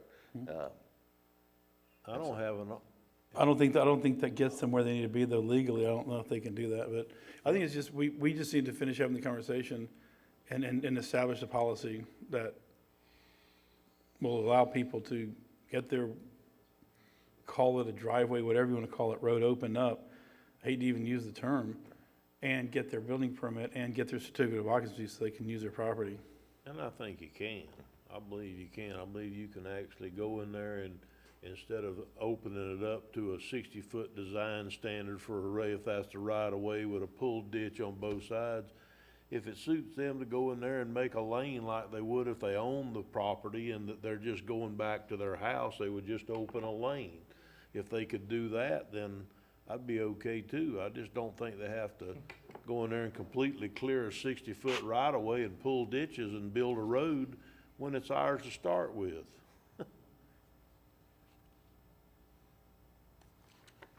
Okay. Yeah, Clear as mud? no, this is again, this is Back a in- good discussion, so. So this is just a discussion, you'll go back and bring us something later? Yeah, I think what we all want to avoid is having to take in a bunch of roads and maintain them. That's the thing, especially, I kind of understand the twos, but that would still could put a drain on us, but definitely can't do ones that are class 3s and 4s. you gotta think, this is a road that no one's touched in 30 years because no one's lived on it, so it's class 2, we've never been called to do work on it, right? But should we not be looking at those roads and mitigating that now ahead?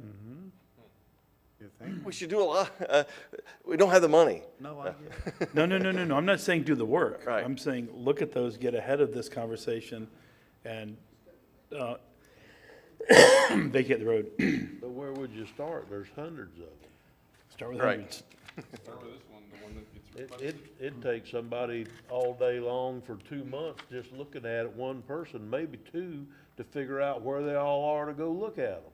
And if we could, Rich, can we establish a policy that if a road has been untouched for, pick a number of years, and somebody brings it that we're not aware of, or we don't have the means to go out and become aware, is there a way to work around where we could vacate the road? If somebody brings in and says, I want my road cleared, I just bought this piece of property, I want to build my mansion. Yes, you can create that policy. Just keep in mind that as soon as you do, there's going to be somebody that comes to you with an exception to that policy. But right now, we don't have a policy, and we have somebody that came to us with an exception to what we don't have a policy to. We kinda do have a And- policy, it just might not be what we want for a policy, but we got a policy, and the policy is if it's a class 2 road and it's unpassable, we make it passable. But he We doesn't just have, don't like that policy. he doesn't have the resources. He doesn't have the resources. Doesn't matter, that's what our current policy states. I know, that's what I'm saying, can we That's change it? okay, Yeah. but that's what it states. That's what I'm saying, so what, how do we do that? This is a 2-day workshop discussing I think it is. Let's table this till next. meeting. Bring us back some more. First and third Tuesday in June. Bring him back some more Apologize. options. Okay, Can I just say one more thing? Can we get a copy of that ordinance or policy? Just because I'm going off of what he's saying and I trust him. And then maybe we can come up with some ideas individually on how to maybe rewrite that and then get together at a later date. Yeah, I presented it to the board a while ago. I'm not sure if you were here. I mean, it might have been, Mr. I'm Chauncey, not sure, I mean. just and- send out again to everybody, make sure they all had the same thing. Thank you. And I just, because this came up, when we search our website for ordinances, it's not keyword search friendly. So it is something we may want to look into getting that Community updated. code. it's not an ordinance. just a policy.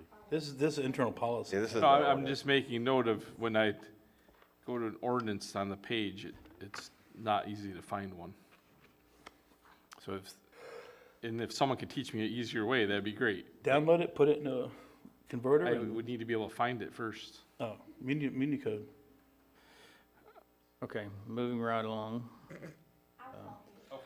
I only noticed this yesterday while I was looking up something. Okay, item B, Public Works generator installation funding.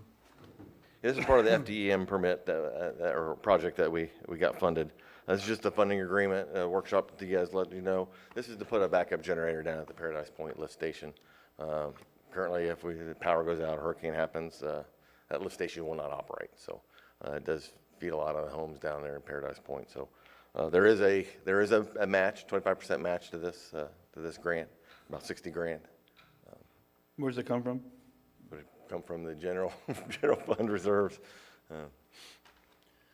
Okay. Any motion on that, or just? Mr. Turner? Paradise Point. Isn't that lift, this didn't get replaced when we run all that sewer lines and all that stuff down there not too long ago? Well, there's a lift station down there. There's a backup generator for it. This is just a backup generator for a lift station, just a lift station. And it's 100 and, how much is it? $239,000 for a damn generator? How big a generator we got to have to run one lift station? I don't know the specs on the lift station. You know, whether it's three-phase, I'm assuming it's a That three-phase lift thing station. must be but three-phase and have more power than the Grand Junction Railroad. I was looking at 150 kW generators online before I came over here. You know, they range from 40 grand Right. to 113,000 for a Cummins. And then you got to get automatic transfer switch. Have and sort of natural stuff. gas in the area, that we could Yes. just put a natural gas generator in that area? I don't know if there's natural gas there or I not. think they do, Crescent City Natural Gas. It runs right down 17, goes all the way up to Plaquemine. It goes Talking to about- Does it go all the way down? I don't think it goes down Horse Landing Road. Well, if it doesn't, I'd be surprised. It goes all the way down East End, I'm on it. I don't know, I'd have to look, but It's this on would have a Island. belly tank on it or something, you know, you'd have a diesel generator on it. The problem, Well, my point is, that just seems a little high to me, 239,896, and I know that we're paying 60, but if we could set the whole thing up for what we're paying for it, I mean, I've got a whole house generator, and maybe it doesn't have enough power to run what you're running, but it runs everything in my house and my water pump and everything else. I got 12 grand in it, and it's a water-cooled natural gas generator. How do you get to 239? This was what was approved years ago when they submitted for this FDEM grant. Okay. So we'd have to put 60 grand in it basically of our own money. Correct. Mr. Rawls? It, 150 KVA at 480 volt is 300 amps. Yeah, there's about 300 amp. I don't think don't- they have that at the lift You station. don't need but, anywhere near that. You're probably looking at closer to 50 amp. You only run one pump at a time. Are they 5 horse? I hadn't Half? looked at the Yeah, lift station so- down there. Anyways, Commissioner Turner's right, but there is natural gas in the area.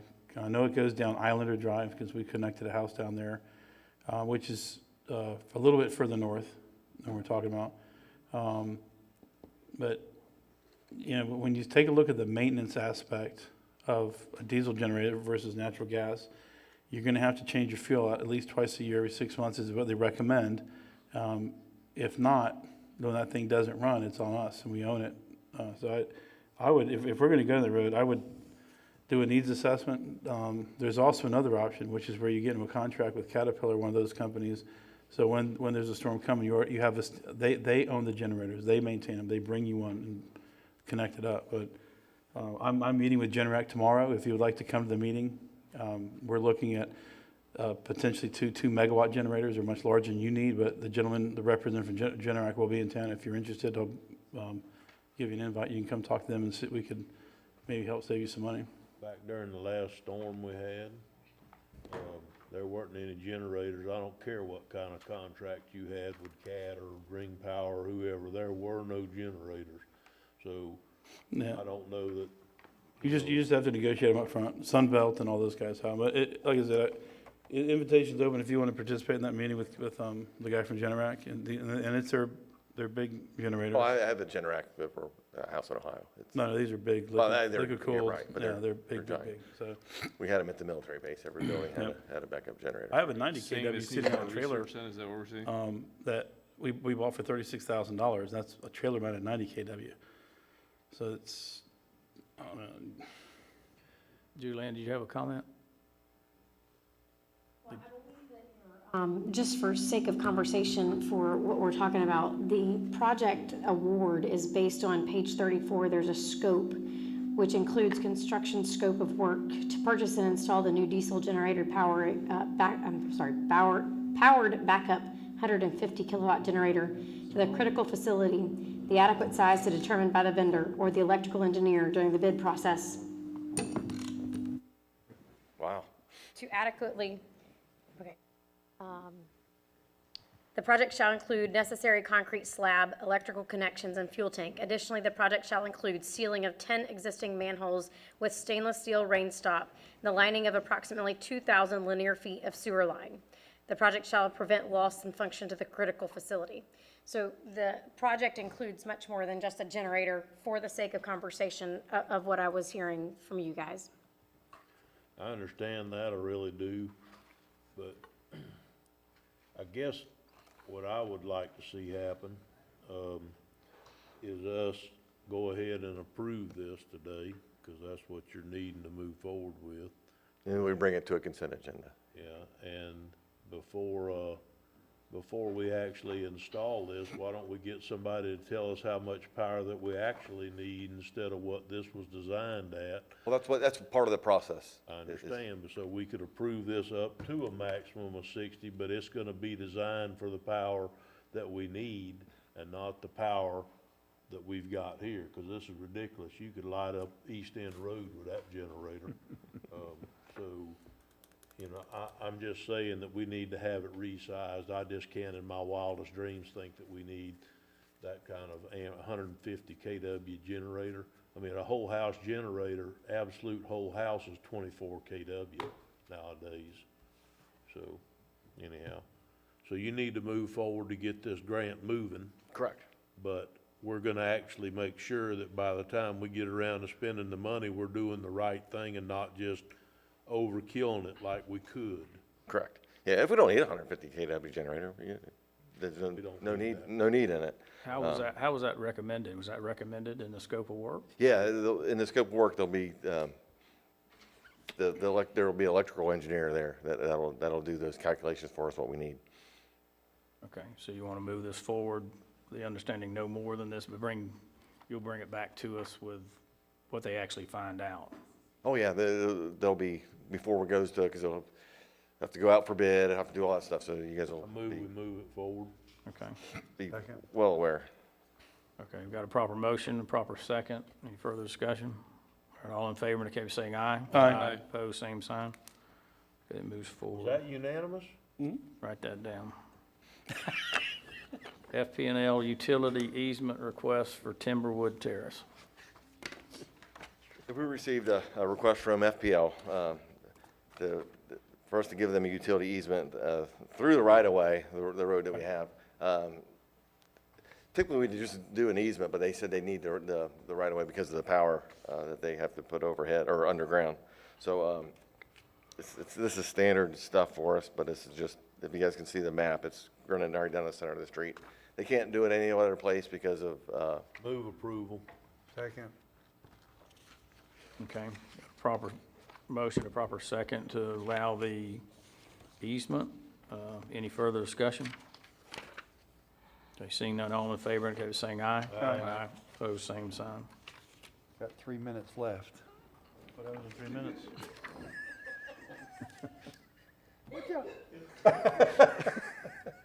I went there, didn't I? Bonus points for that.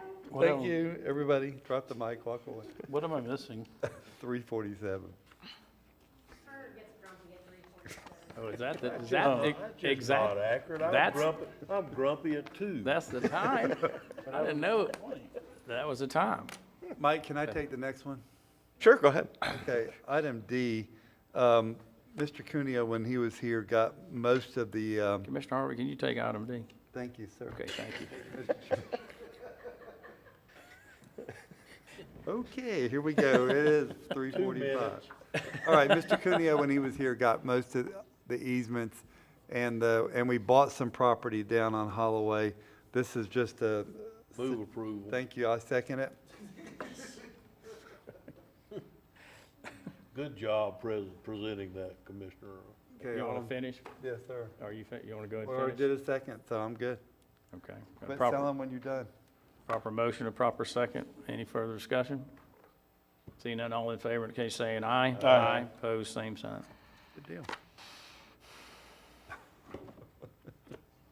While you're up there, I did not bring my phone with me or my iPad, so I don't have the email from Tracy Woods. Do you have it on your I phone? have it, but she emailed me back, and Tracy Woods, I don't know if you want to talk about it now? Yeah, I want to go ahead and talk about it now, then we'll go in the commissioner comments and county attorney. But we received with the Saratoga Harbor Dams, we went ahead and decided that we were not going to accept ownership, and the Saratoga Harbor Property Association, they were going to accept it. So we turned that, we gave up on that one. But we got an email from Tracy Woods with another offer, so Mike's going to explain that. That may be beneficial for Saratoga Harbor people and the county. Correct. Part of what we asked for before was an emergency action plan and an inundation study and some other stuff. And so that the emergency action plan requires a dam owner. Right. Right? But however, the inundation study does not. And so what she had came back to us with was, hey, she's going to submit a grant for next year, and she's pretty confident she'll be successful in getting it. At no cost to us or the Saratoga Harbor folks. They can do an inundation study on what would happen if those two causeways fail. And then if there's any money left over when they get that grant, they will also look at doing a conditions assessment of those causeways or dams at no cost to us, and no requirement if they find something to fix it. But it's a no-brainer on my end. Let's say, hey, let's press forward with getting this inundation study. But we want to have a conversation with the Yeah, Saratoga wanna- Harbor folks as well, but. And I spoke to Dan Carter, the board that they actually had as far as, that dealt with us on the dams and their condition. They disbanded that, so I'm working with Dan Carter, who's the property owner president. So he said today he didn't have a problem with it all, because it sounded like it was gonna be funded through FEMA. Correct, So, and it would just give them some information, us some information we don't have. correct. So, Commissioner Harvey? Thank you, Mr. Chairman. As long as Saratoga Harbor doesn't think that we're doing this because we have ownership or intend to have ownership, I don't have a problem with it. And, I mean, I do feel for those people, don't get me wrong, I do, but, you know, as long as there's no expectation of us moving forward, even with, because we all know what will happen if the thing gets washed out. They're going different directions at that point, but, Give them a barge. do what? Give them a barge. Yeah, I just don't, I don't want them to be thinking that they're gonna come back and say, see, I told you so. This is part of your deal. I don't want that, so, thank you. Okay, Commissioner Rawls? How does this relate to the EAP? EAP is slightly different. You bring one for everybody? The EAP is how they would get stuff, how they would No, I know, but extract how this. does this relate to the EAP? Because the EAP was what brought this whole thing up. Right. Other than the fact that to do a true EAP through their process, their grant process, somebody has to be the owner of the dam. But will there be an action plan generated after all this work is, no? No, So no. This all is, we're gonna have is data. we're gonna have data, And then yes. what? Well, then it's up to, We give them the bad news and say, according to this, your dam's gonna fail in the next 10 years. What are you gonna do about it, or what? could be. Very well could be. Okay. But, you know, their inundation study, you know, what would be affected should the dams fail? You know, what's going to happen? Is it going to be only their docks that go out? Is it going to be a house or whatever? So that inundation study I think is important information to have.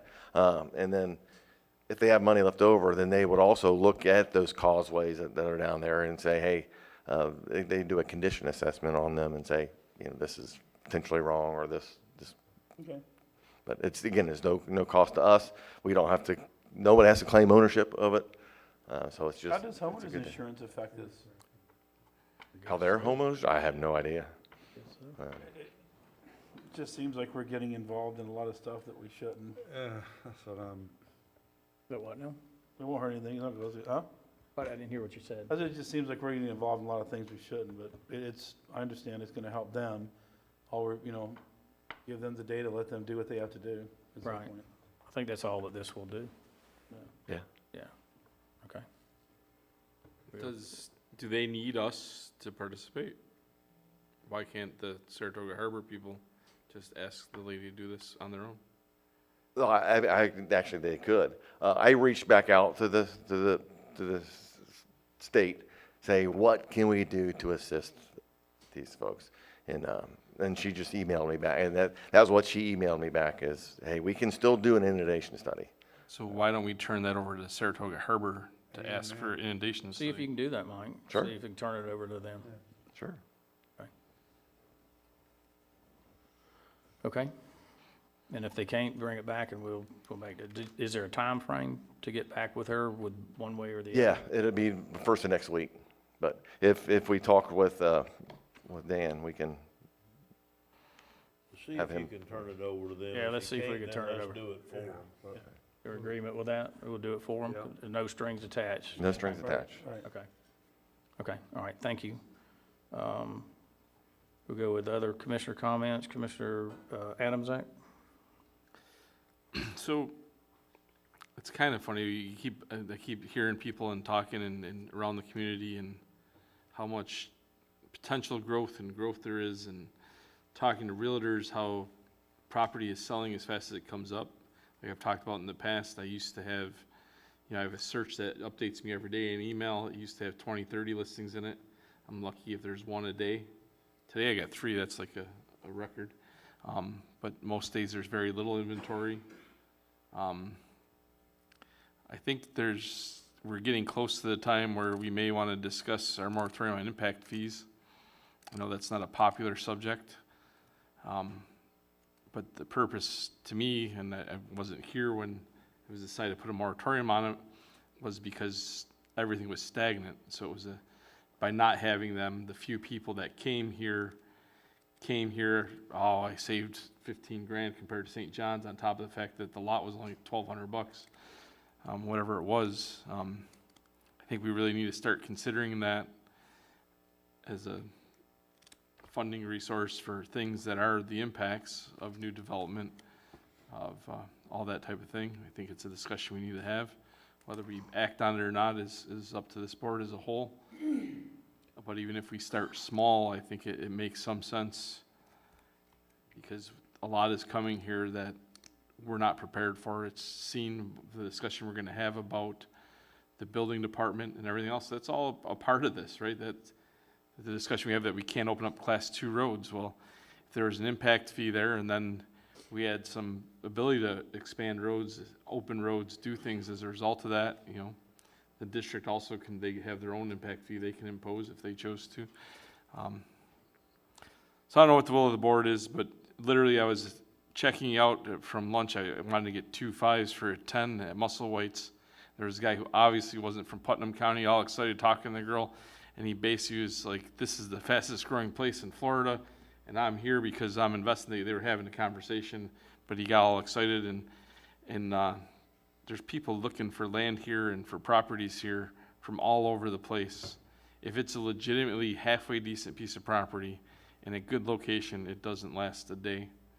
I just think it's a topic we really need to, we're gonna be kicking ourselves in the butt. I said butt, not the A word, because I can't post. 5 years from now, if we have all this development and we're still trying to catch up on roads and all the other stuff that results from not having the impact fee, and that dries up, as unfortunate as to word it that way, that's the facts of where we are right now, in my opinion. Commissioner Rawls, you have a comment on that? Yeah, I'm not in favor of bringing back impact fees until we square up the rest of the funding of the county. You know, right now the Dow is down 1,190 points in the past 3 days. We're in a real tenuous way economically. And I remember what it did to the citizens that live here right now, the people that did want to buy houses that lived here. We haven't paid $12,000 to build a house in the city and $8,000 to build a house in the county. That puts that much more burden on the back of the folks that want to move here or build here. We've not looked at meaningfully any alternative funding. I think there's better ways to fund the county where we don't have to depend. And then you have to spend the money significantly in the area of impact. So if you don't generate a lot of money in one area, you're not going to do any good anyways. I got the same email, I believe, that all the other commissioners got. I responded to the person that sent it, and I told them my thoughts on it. But I think right now impact fees are what's helping drive the development that we're getting. I don't think that housing is going to be what's going to bail us out, but we need housing severely right now. We need to attract some younger folks to move here, help take care of our aging population. They've got to have a place to land. Property is not affordable, in my opinion, but I would be opposed to lifting the moratorium on impact fees right now.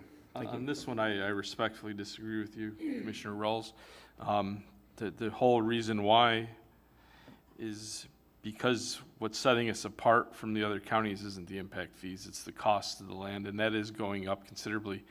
But when your cost of land is going up 300%, but the cost was only 1/1000th or 1/100th of what it was in the other location, the same quarter-acre lot in St. Johns County is $100 grand, right? And then they're paying whatever the impact fee. I think it's around $18,000 to $20,000. That's at the bare minimum. Right, that's what I'm saying, at the bare minimum. So their input is $118,000 for something that they can come in here and do for $3,500. Even a really good lot, like an acre, you're talking 16 grand total output right now. Okay, all right, Commissioner Harvey, then we'll move on to Commissioner Turner's comments. Well, I think, I'm not in agreement with impact fees whatsoever. I think our new developments will have to have all the infrastructure put in. But I don't agree with impact fees. I don't think that's the way we're going to grow our county in the right way. And unless you can prove to me that really how the impact is, I remember when the little mini Walmart in Interlaken was coming, had we had impact fees, it would have been $60,000 to them. and we didn't hire another police officer, we didn't put another fire department, we didn't put any, they bought their water, so nothing was really impacted there at that point. So I'm just not in favor of that unless you can prove that it really impacts an area, and then you have to really sell me on that one. So, so again, if, if we don't see the impact is obvious by the fact that we can't provide the services already today for what the community demands, whether it's fire service, EMS, our sheriff's department can't compete, our road work service, we can't give enough raises to be able to have people here. We're short 20-some employees. Our building department doesn't have enough people that have the qualifications we need. We are short in every segment of this county. That is because we've been short on being able to fund things. That is the impact. We're seeing Now, the that's your impact. opinion, but other counties Okay, have I don't want to shortage get into a too. debate. All right, I'm gonna close this I one. think the debate's way past. All right, Yeah. I'm done with it. All right, we're moving on. Commissioner Turner, your comments, closing comments? I'm not for impact, I'm not for more, impact fees either. I'll leave it at that to keep from getting into a debate. And I have no further comments this afternoon, Mr. Okay. Chairman. Commissioner Rawls, closing comments? I want to go there so bad. No, I'll leave it alone, but I do agree that we, again, you know, we authorized the expenditure of $60,000 to do a study on, we already had a study in 2018 on MSBU for county, or for a county fire, and, you know, we're supposed to take a look at the potential of doing a special assessment for EMS, and until we get all of our citizens paying for the basic necessities, I don't think we're gonna be able to function very well, and that would help offset some of the costs that we need to be able to fully fund our other departments, but that's obviously a conversation not for this day. Okay, Commissioner Harvey, closing comments? I have no further. Thank you, sir. Okay, county attorney? County administrator? I have nothing, sir. Okay, I have none. Any further business come before this board? We stand adjourned.